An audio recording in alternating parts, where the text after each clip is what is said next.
পারিবারিক হিংসার পর দেওরের আশ্রয়ে পেলাম এবং সাথে দেবর দিল প্রেমের প্রস্তাব। ভাইয়ার ঘরোয়া হিংসার পর তুমি আমার ফ্ল্যাটে এসেছ আশ্রয় নিতে, বুদি। তোমার চিবুকের কাটা দাগ দেখে আমার হৃদয় ভেঙে গেল। আজ রাতে তোমাকে জড়িয়ে ধরে কেঁদে ফেললাম। তোমার সাথে এমন আচরণ ভাইয়ার অধিকার নেই। আমি আর তোমাকে ওর কাছে ফিরতে দেব না। আমি তোমাকে সম্মান দেব, ভালোবাসা দেব, বিয়ে করে রাজরানীর মতো রাখব। তোমাকে আমার স্ত্রী হিসেবে পেতে চাই, বুদি। আমার প্রস্তাব গ্রহণ করবে? আমি কাঁদতে কাঁদতে সুমন্তর ফ্ল্যাটে এসেছিলাম। আমার স্বামী আজ মদ খেয়ে এতটাই মারধর করেছিল যে আমার চিবুক কেটে রক্ত ঝরছিল। রাত 10টায় আমি বের হয়ে এসেছিলাম, জানতাম একমাত্র জায়গা যেখানে যেতে পারি, দেওর সুমন্তর ফ্ল্যাট। কে? দরজার নক শুনে সুমন্ত জিজ্ঞাসা করল। আমি স্নিগ্ধা, আমি কাপা গলায় বললাম।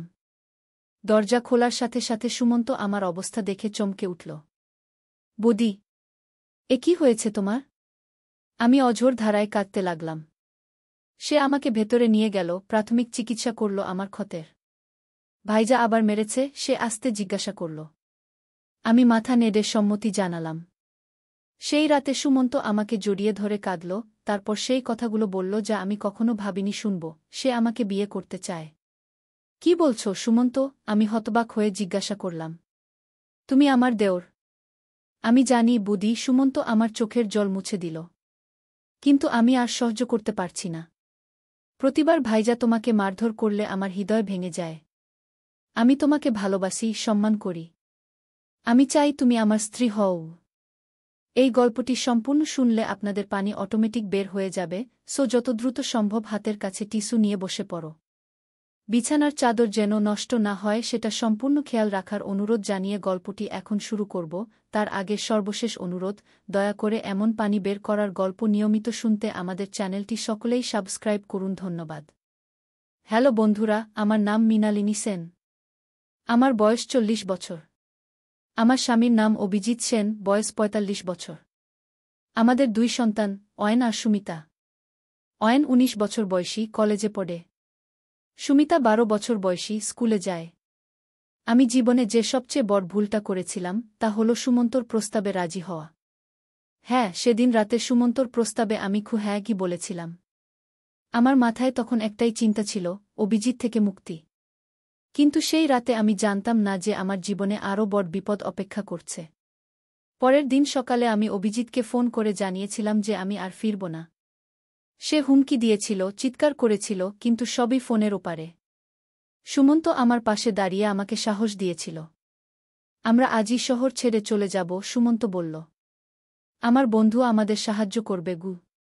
সেদিন দুপুরেই আমরা কলকাতা ছেড়ে একটা ছোট্ট শহরে চলে গেলাম, দার্জিলিং। সুমন্তর একটা পুরনো বন্ধু সেখানে একটা অতিথি বাড়ি চালাত। জায়গাটা ছিল নির্জন, পাহাড়ের কোলে, চারদিকে ঘন জঙ্গল। অতিথি বাড়িটা ছিল পুরনো কলোনিয়াল স্টাইলের, লাল ইটের দেয়াল, কাঠের মেঝে আর পুরনো আমলের আসবাবপত্র দিয়ে সাজানো। সেখানে পৌঁছে সুমন্ত আমাকে জড়িয়ে ধরে বলল, এখানে আমরা নতুন জীবন শুরু করব। কেউ আমাদের খুঁজে পাবে না গি।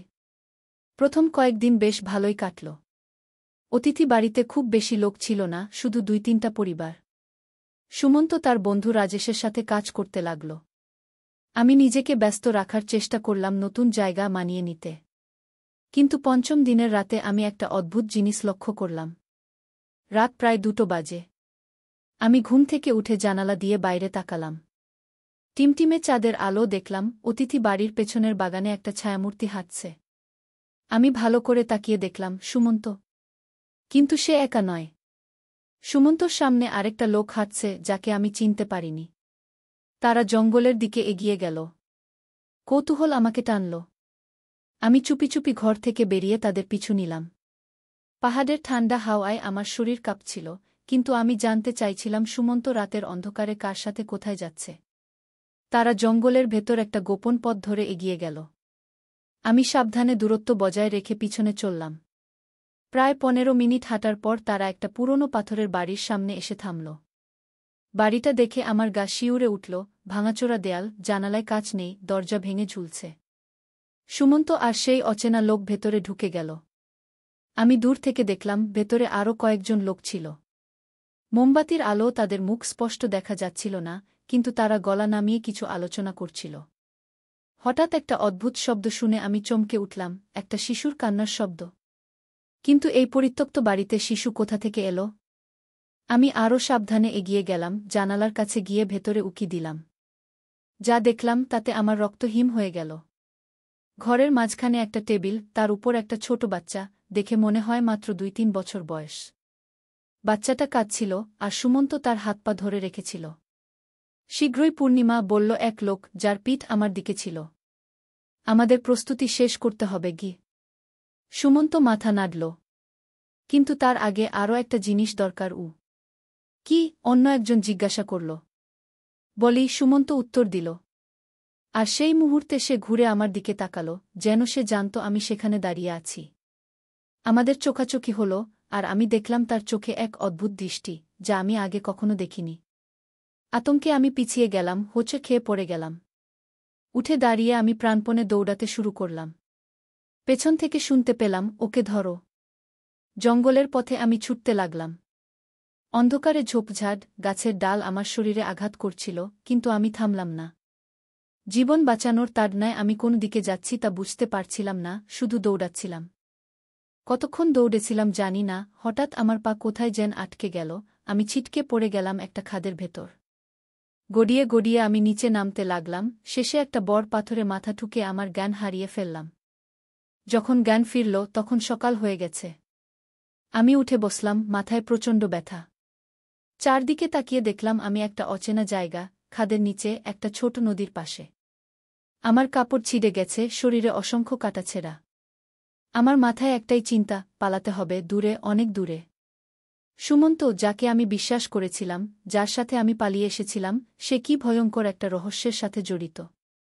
সেই বাচ্চাটাকে কেন তারা তাকে ধরে রেখেছে? বলি, শব্দটা শুনে আমার রক্ত হিম হয়ে গিয়েছিল। নদীর পাশ ধরে আমি হাঁটতে শুরু করলাম। কোনো দিকে যাচ্ছি জানি না, কিন্তু পাহাড়ি এলাকায় নদী সাধারণত বস্তির দিকেই যায়, এটুকু জানতাম। সারাদিন হেঁটে ক্লান্ত, ক্ষুধার্ত অবস্থায় সন্ধ্যার দিকে আমি একটা ছোট গ্রামে পৌঁছে গেলাম।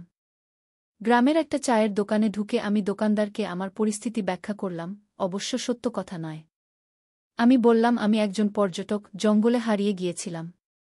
দোকানদার দয়ালু ছিল, সে আমাকে চা দিল, এবং তার ঘরের পেছনে একটা ছোট্ট ঘর দিল থাকার জন্য। সেই রাতে আমি কোনোরকমে ঘুমিয়ে পড়েছিলাম। আমি স্বপ্ন দেখছিলাম অভিজিৎ আবার আমাকে মারছে, আবার স্বপ্ন দেখছিলাম সুমন্ত সেই বাচ্চাটাকে নিয়ে কি যেন করছে। ঘুম ভেঙে গেল যখন কেউ একজন আমার মুখের উপর হাত চাপা দিল। আমি চিৎকার করার চেষ্টা করলাম, কিন্তু পারলাম না। অন্ধকারে দেখলাম দুজন লোক আমার উপর ঝুঁকে আছে। আমরা তোমাকে সাহায্য করতে এসেছি, একজন বলল। প্লিজ, শান্ত হও। আমি দেবতাদের নাম নিতে নিতে শান্ত হলাম। তারা হাত সরিয়ে নিল। আমরা জানি তুমি কি দেখেছ, আরেকজন বলল, এবার একটু আলো জ্বালিয়ে। এবার আমি তাদের মুখ দেখতে পেলাম, একজন প্রৌঢ় মহিলা, অন্যজন একটি যুবতী মেয়ে, দুজনেরই চোখে গভীর উদ্বেগ। আমি কিছুই জানি না, আমি কাঁপতে কাঁপতে বললাম। তুমি লাল চাঁদের রাত্রির লোকদের দেখেছ, প্রৌঢ় মহিলাটি বলল। আমরা জানি। এই গ্রামে এরকম অনেক ঘটনা ঘটেছে। বাচ্চারা নিখোঁজ হয়ে যায়, এবং পূর্ণিমার রাতে তোমরা কারা? আমি জিজ্ঞাসা করলাম। আমরা রক্ষক দল, যুবতী মেয়েটি বলল। আমরা এই অন্ধকার শক্তির বিরুদ্ধে লড়াই করছি। তোমার দেওর সুমন্ত তাদের একজন প্রধান সদস্য। তারা বাচ্চাদের অপহরণ করে এবং কি করে? আমি জিজ্ঞাসা করলাম, যদিও আমি উত্তর জানতাম। আমি সেই শব্দটা শুনেছিলাম, বলি। তারা বিশ্বাস করে যে শিশু বলি দিলে তারা অলৌকিক শক্তি পাবে, প্রৌঢ় মহিলাটি ধীরে ধীরে বলল।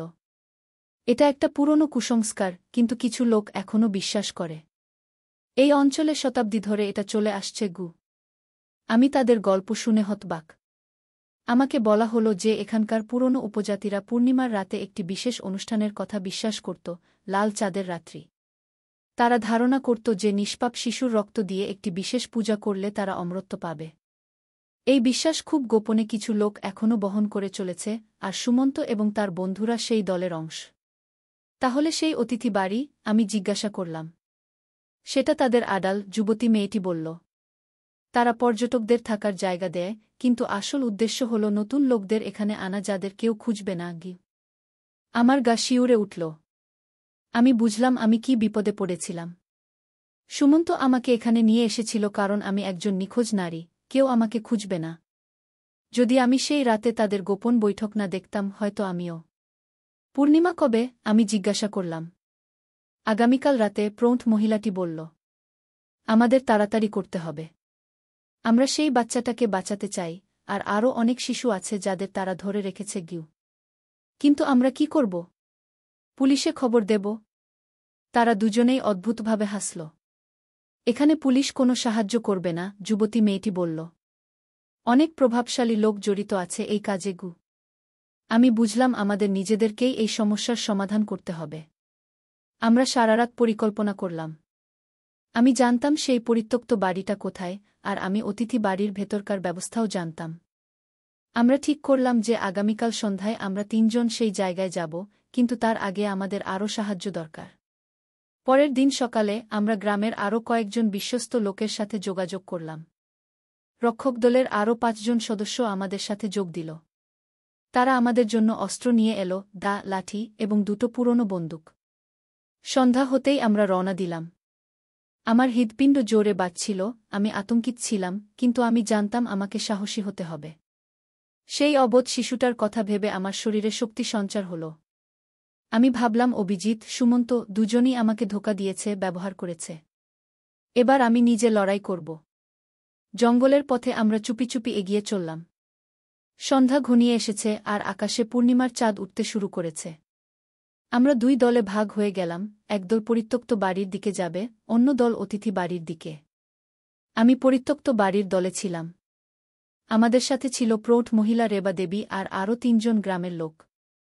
আমরা সাবধানে বাড়ির কাছে পৌঁছে গেলাম, চারদিকে গাছপালা আর ঝোপঝাড়ের আড়ালে লুকিয়ে রইলাম। রাত গভীর হতে লাগল। আমি আমার ঘড়ি দেখলাম, রাত 1টা বাজে।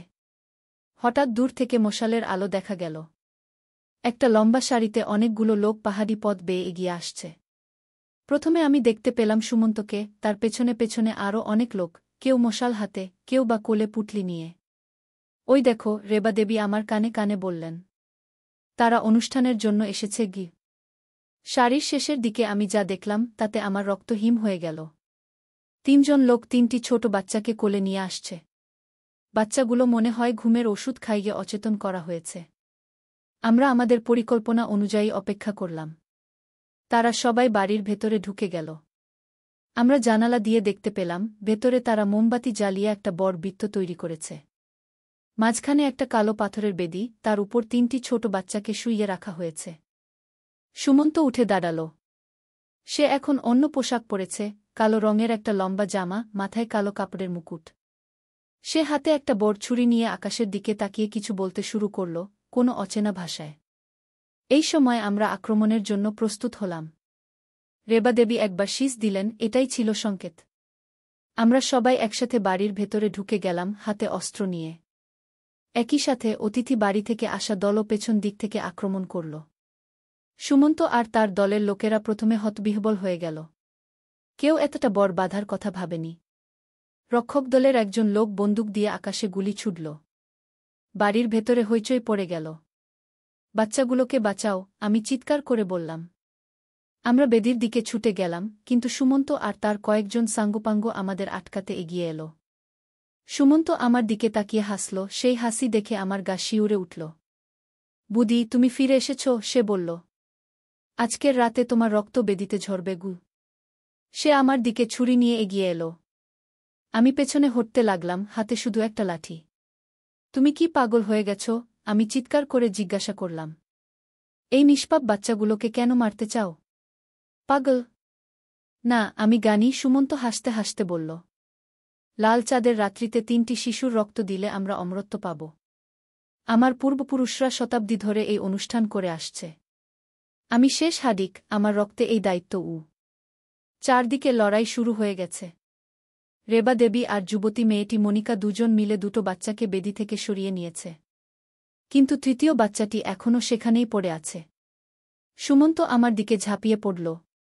আমি কোনোরকমে সরে গেলাম, কিন্তু তার ছুরি আমার বাহুতে একটু কেটে গেল। আমি যন্ত্রণায় চিৎকার করে উঠলাম, কিন্তু আমার ভেতর থেকে এক অদ্ভুত শক্তি এল। আমি আমার লাঠি দিয়ে পুরো শক্তিতে সুমন্তর হাতে আঘাত করলাম। তার হাত থেকে ছুরি পড়ে গেল। সুমন্তর মুখ ক্রোধে বিকিত হয়ে গেল। তুমি আমাদের অনুষ্ঠান নষ্ট করেছ, সে গর্জন করে উঠল। অভিজিৎকে ফোন করে বললে ভালো করতে, সে অন্তত তোমাকে মেরে ফেলত, আমরা তোমাকে বলি দিতাম গু। সুমন্তর কথা শুনে আমার ভেতরে ক্রোধের আগুন জ্বলে উঠল। এই লোকটা আমাকে ভাইয়ের হাত থেকে বাঁচানোর ভান করে আরও বড় বিপদের মধ্যে ফেলেছে। আমি আবার লাঠি তুলে তার দিকে এগিয়ে গেলাম।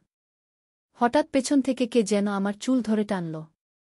আমি পেছনে তাকিয়ে দেখলাম সুমন্তর দলের আরেকজন লোক আমাকে ধরেছে। সে আমাকে টেনে বেদির দিকে নিয়ে যাচ্ছিল। ঠিক তখনই একটা জোরে গুলির শব্দ হল। সেই লোকটা আমাকে ছেড়ে দিয়ে মাটিতে লুটিয়ে পড়ল। তাকিয়ে দেখলাম দরজায় দাঁড়িয়ে আছে অভিজিৎ। স্নিগ্ধা, সে চিৎকার করে আমাকে ডাকল। আমি বিস্ময়ে হতবাক হয়ে গেলাম। এখানে অভিজিৎ এলো কোথা থেকে? সে হাতে বন্দুক নিয়ে ঘরে ঢুকে এলো। সুমন্ত তার দিকে ঝাঁপিয়ে পড়ল। দুজনের মধ্যে হাতাহাতি শুরু হয়ে গেল। আমি সেই সুযোগে তৃতীয় বাচ্চাটিকে বেদি থেকে তুলে নিলাম। বাচ্চাটি ঘুমে অচেতন, আমি তাকে বুকে জড়িয়ে ধরে দৌড়ে বাড়ি থেকে বেরিয়ে এলাম। বাইরে এসে দেখলাম রেবা দেবী, মনিকা আর অন্যরা বাকি দুটো বাচ্চাকে নিয়ে দাঁড়িয়ে আছে। আমি তাদের কাছে তৃতীয় বাচ্চাটিকে তুলে দিলাম। অভিজিৎ এখানে, আমি বললাম, নিজের কানেও বিশ্বাস হচ্ছিল না। সে ভেতরে সুমন্তর সাথে লড়াই করছে গি। মনিকা দ্রুত বলল, তুমি এখানে থাকো, আমরা বাচ্চাদের নিয়ে যাই। বাকি রক্ষকরা ভেতরে সবাইকে সামলাবে গু। আমি মাথা নাড়লাম। কিন্তু আমি ভাবতে পারছিলাম না কি করব। অভিজিৎ কিভাবে আমাকে খুঁজে পেল? সে কি এখনও আমাকে মারতে চায়, নাকি সত্যিই আমাকে বাঁচাতে এসেছে? হঠাৎ বাড়ির ভেতর থেকে আরেকটা গুলির শব্দ হল। আমার হৃৎপিণ্ড ধক করে উঠল। কি হলো ভেতরে? কে গুলি খেল? আমি সাহস করে আবার বাড়ির ভেতরে ঢুকে গেলাম। ঘরে তখন ধোঁয়া আর হাতাহাতি। রক্ষক দলের অনেকেই সুমন্তর লোকদের আটক করেছে, কিন্তু সুমন্ত আর অভিজিৎ কোথায়? আমি ঘুরে ঘুরে খুঁজতে লাগলাম। হঠাৎ একটা ছোট ঘরের ভেতর থেকে কাতরানির শব্দ শুনলাম। আমি ভেতরে ঢুকে দেখলাম মেঝেতে পড়ে আছে সুমন্ত, তার পেটে গুলি লেগেছে, রক্ত ঝরছে। আর তার পাশে বসে আছে অভিজিৎ, তারও কাঁধে রক্ত ঝরছে। অভিজিৎ! আমি দৌড়ে গেলাম তার কাছে। অভিজিৎ আমার দিকে তাকাল। তার চোখে আমি অনেক কিছু দেখলাম, অনুশোচনা, ভয় আর আশা। স্নিগ্ধা, তুমি ঠিক আছো? সে আস্তে জিজ্ঞাসা করল। হ্যাঁ, আমি ঠিক আছি, আমি বললাম। কিন্তু তুমি? আমি ঠিক আছি, সে বলল। গুলিটা শুধু কাঁধ ছুঁয়ে গেছে গি। আমি সুমন্তের দিকে তাকালাম। তার নিষ্ঠুর চোখে তখনও ক্রোধ জ্বলছে। তোমরা সবাই মরবে। লাল চাঁদ প্রতিশোধ নেবে ঘু। সে কষ্টে কষ্টে বলতে লাগল। অভিজিৎ উঠে দাঁড়াল। চলো এখান থেকে যাই, সে আমার হাত ধরে টানল। পুলিশ আসার আগে আমাদের বেরিয়ে যেতে হবে গি। পুলিশ? আমি অবাক হয়ে জিজ্ঞাসা করলাম। হ্যাঁ, আমি ফোন করেছি, অভিজিৎ বলল। চলো দ্রুত। আমরা সেখান থেকে বেরিয়ে এলাম। বাইরে এসে অভিজিৎ আমাকে জড়িয়ে ধরল। আমি তোমাকে খুঁজে পাব ভাবিনি, সে বলল। যখন তুমি চলে গেলে আমি বুঝতে পারলাম আমি কি হারিয়েছি গু। কিন্তু তুমি আমাকে সবসময় মারধর করতে, আমি বললাম। আমি জানি। অভিজিৎ মাথা নিচু করল। আমি মদ খেয়ে পাগল হয়ে যেতাম। কিন্তু তুমি চলে যাওয়ার পর আমি মদ ছেড়ে দিয়েছি। আমি ঠিক করলাম তোমাকে খুঁজে বের করব। আমি সুমন্তর ফোন ট্র্যাক করেছিলাম, তাই তোমাদের অবস্থান জানতে পেরেছিলাম গো। আমি অভিজিতর কথা শুনে কি বলবো বুঝতে পারছিলাম না। এই লোকটা আমাকে এতদিন ধরে মারধর করেছে, আর এখন বলছে সে বদলে গেছে। আমি জানি তুমি আমাকে বিশ্বাস করবে না, অভিজিৎ বলল, যেন আমার মনের কথা পড়তে পেরেছে। কিন্তু আমি সত্যিই তোমাকে ভালোবাসি স্নিগ্ধা। আমি তোমাকে সময় দেব, যতদিন লাগে। শুধু একটা সুযোগ দাও। আমি কি বলবো বুঝতে পারছিলাম না। একদিকে অভিজিৎ, যে আমাকে অনেক কষ্ট দিয়েছে, আবার অন্যদিকে সেই আমাকে বাঁচিয়েছে। আর সুমন্ত, যাকে আমি বিশ্বাস করেছিলাম, সে আমাকে আরও ভয়ঙ্কর বিপদে ফেলেছিল। বনের মধ্যে দাঁড়িয়ে পূর্ণিমার চাঁদের আলো, আমি একটা সিদ্ধান্ত নিলাম। আমি অভিজিৎকে বললাম, আমি সুযোগ দেব, তবে একটা শর্তে। তুমি মদ ছাড়বে আর কখনো হাত তুলবে না। একবার যদি তুমি আমাকে আঘাত করো, আমি চিরতরে চলে যাব। অভিজিৎ মাথা নেড়ে সম্মতি জানাল। আমি প্রতিজ্ঞা করছি স্নিগ্ধা গু। সেই রাতে আমরা জঙ্গল থেকে বেরিয়ে এলাম। পুলিশ এসে সুমন্ত আর তার দলের লোকদের গ্রেফতার করল। বাচ্চাগুলোকে তাদের পরিবারের কাছে ফেরত দেওয়া হল। 2 মাস পর আমি আর অভিজিৎ নতুন শহরে নতুন জীবন শুরু করেছি। অভিজিৎ তার প্রতিজ্ঞা রেখেছে, সে মদ ছেড়ে দিয়েছে আর কখনো আমার গায়ে হাত তোলেনি। আমরা কাউন্সেলিং নিচ্ছি আর ধীরে ধীরে আমাদের সম্পর্ক ঠিক করার চেষ্টা করছি। কিন্তু এখনও মাঝে মাঝে রাতে আমার ঘুম ভেঙে যায়। সেই পরিত্যক্ত বাড়ি, সেই বেদি, সেই লাল চাঁদের কথা স্বপ্নে দেখি। আর ভাবি, সুমন্তর মতো আরও কত লোক আছে যারা এই অন্ধকার বিশ্বাসকে বহন করে চলেছে। আর কোথায় কোথায় লাল চাঁদের রাত্রির অনুষ্ঠান হচ্ছে। সেই গ্রামের রক্ষক দলের সাথে আমি এখনও যোগাযোগ রাখি। তারা আমাকে জানিয়েছে যে সেই অতিথি বাড়ি বন্ধ করে দেওয়া হয়েছে। কিন্তু সুমন্তর জবানবন্দিতে জানা গেছে যে এরকম আরও অনেক গোষ্ঠী আছে দেশের বিভিন্ন প্রান্তে। আমি এখন একটা মিশন নিয়েছি, এরকম গোষ্ঠীগুলোকে খুঁজে বের করা আর তাদের থেকে নিরীহ শিশুদের রক্ষা করা। অভিজিৎও আমার পাশে আছে। আমরা একসাথে লড়াই করছি অন্ধকারের বিরুদ্ধে। জীবনে অনেক ঝড়ঝাপটা দেখেছি, অনেক ধোঁকা খেয়েছি, কিন্তু এখন আমি জানি সবচেয়ে বড় অন্ধকার আমাদের ভেতরেই লুকিয়ে থাকে। সেই অন্ধকারকে জয় করতে পারলে বাইরের অন্ধকারকেও জয় করা যায়। মাঝে মাঝে আমি আকাশে পূর্ণিমার চাঁদের দিকে তাকাই। সেই চাঁদ কখনো লাল হয় না, সবসময় সাদা। অন্ধকারের মাঝেও সে আলো ছড়ায়। আমিও তাই করতে চাই, অন্ধকারের মাঝে আলো ছড়াতে চাই। আর সবশেষে আমি শিখেছি যে মানুষ পরিবর্তন হতে পারে। অভিজিৎ পরিবর্তন হয়েছে, আমিও পরিবর্তন হয়েছি। আমরা দুজনেই আমাদের অতীতের ভুল থেকে শিখেছি আর এখন ভবিষ্যতের দিকে তাকিয়ে আছি, একটা উজ্জ্বল ভবিষ্যতের দিকে, যেখানে কোনো লাল চাঁদের রাত্রি নেই, আছে শুধু আলোকিত পূর্ণিমার রাত।